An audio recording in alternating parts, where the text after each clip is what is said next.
When discussing the modern behemoths of naval engineering, few ships capture as much global attention as the USS Gerald R Ford of the U.S. Navy and the HMS Queen Elizabeth of the Royal Navy. Each represents the pinnacle of their respective nations' naval capabilities and symbolizes power projection on the world stage, yet with technological advancements and unique strategic philosophies embedded in their design. The question remains, which carrier is better? This comprehensive analysis will dive into the key details, comparing their specifications, power, weaponry, cost, and overall capabilities, with a particular emphasis on the USS Gerald R Ford, which often stands out due to its state-of-the-art innovations. The USS Gerald R Ford is the lead ship of a new class of U.S. Navy supercarriers named after the 38th President of the United States. It was commissioned in 2017 and marked a significant leap in carrier technology. The Gerald R Ford class is intended to replace the aging Nimitz class carriers, which have served as the backbone of U.S. naval power for decades. The Ford's construction incorporated years of research and development aimed at making it the most formidable and technologically advanced carrier ever built. On the other side, the HMS Queen Elizabeth represents a new era for the Royal Navy. Launched in 2014 and commissioned in 2017, it is one of two ships in its class.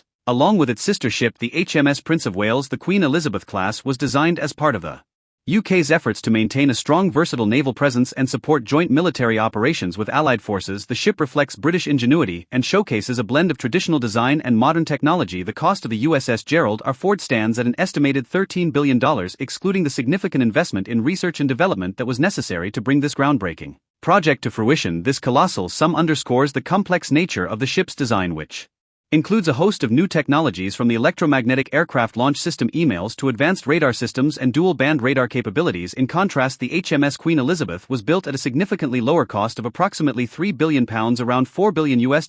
This disparity highlights the different budgetary approaches between the US and the UK. While the Gerald R Ford emphasizes cutting-edge, often untested technology that pushes boundaries, the Queen Elizabeth adopts a more balanced, cost-effective strategy. This choice allows for powerful capabilities without the associated financial burden of highly experimental systems. The USS Gerald R Ford spans approximately 116 feet in length and has a full load displacement exceeding 100,000 tons. This makes it one of the largest ships ever constructed and gives it the operational flexibility required for long-term high-tempo missions. The Gerald R Ford is built with a higher, more expansive flight deck that enables efficient aircraft operations. The ship's DEB configuration is optimized to increase sortie rates, aiming for a 33% improvement over its predecessor, the Nimitz class. The HMS Queen Elizabeth, while impressive in its own right, measures around 920 feet in length and has a displacement of approximately 65,000 tons. Though smaller than the Gerald R Ford, it is still among the largest ships in the Royal Navy's history. Its ski jump ramp is one of its defining features, facilitating short takeoff and vertical landing operations for its F-35B fighter jets. While it doesn't match the deck size of the USS Gerald R Ford, the HMS Queen Elizabeth's design focuses on multi-role capability and interoperability with NATO allies. One of the defining aspects of the USS Gerald R Ford is its nuclear propulsion system, powered by two A-1B reactors. These reactors provide nearly 3 times more power than those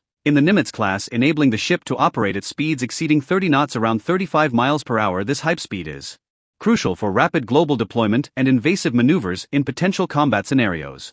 Additionally, the Ford's reactors can power future added vaned weapon systems such as directed energy weapons and railguns, positioning it to remain relevant for decades. The HMS Queen Elizabeth employs a different approach with its integrated full electric propulsion system, driven by 2 Rolls-Royce MT-30 gas turbine and 4 diesel generators. This hybrid propulsion system allows the carrier to reach a top speed of around 25 knots, 29 miles per hour. While this speed is lower than that of the Gerald R Ford, the integrated full electric propulsion system is reliable and efficient for the strategic purposes of the Royal Navy, which often emphasizes joint operations and extended deployments. The flight deck of the USS Gerald R Ford is a marvel of modern engineering, designed to handle a larger air wing than previous U.S. carriers. It can typically carry up to 75 aircraft, including a mix of FA-18 Super Hornets, EA-18G Growlers, E-2D Hawkeyes, and the cutting-edge F-35C Joint Strike Fighters. This allows the Gerald R Ford to maintain air superiority, conduct electronic warfare, and perform early warning and reconnaissance missions. The EMALS system enhances the efficiency of aircraft launches, reducing the physical strain on airframes and providing quicker turnarounds. The OMS Queen Elizabeth, with its focus on the F-35B variant, supports around 40 to 50 aircraft, including helicopters for anti-submarine warfare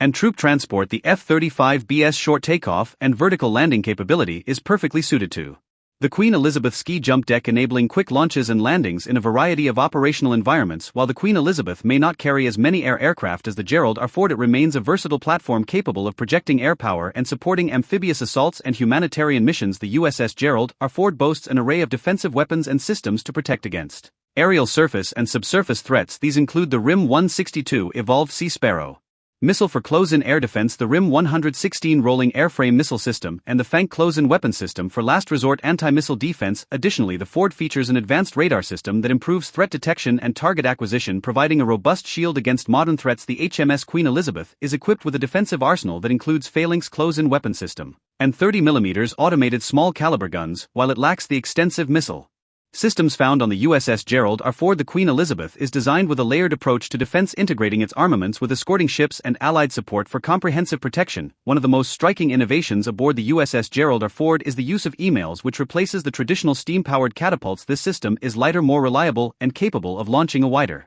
range of aircraft types. The Ford also features the advanced arresting gear, which enhances the safety and efficiency of aircraft recovery. These technologies collectively enable faster and more flexible flight operations. In contrast, the HMS Queen Elizabeth focuses on proven technologies that maximize reliability. It doesn't have catapults or arresting gear, as its air wing primarily consists of short takeoff and vertical landing aircraft. This simplifies flight operations and reduces maintenance needs, which can be advantageous during extended deployments. The Queen Elizabeth's design philosophy emphasizes a balance between innovation and operational reliability, aligning with the Royal Navy's global commitments. While the HMS Queen Elizabeth is an impressive testament to British naval engineering and plays a critical role in coalition operations, the USS Gerald R Ford represents a leap forward in carrier technology with superior power generation, advanced launch and recovery systems, a larger air wing capacity, and a robust array of defensive weapons. The Gerald R Ford stands out as the more formidable warship. However, each carrier fulfills its strategic role effectively, with the Gerald R Ford showcasing unmatched innovation and the Queen Elizabeth exemplifying versatility and joint force capabilities. In the end, choosing which is better depends on the perspective and the strategic needs of their respective navies. The USA Gerald R Ford undoubtedly sets a new standard in carrier design and capability, positioning the US Navy to maintain air and sea superiority for decades to come. What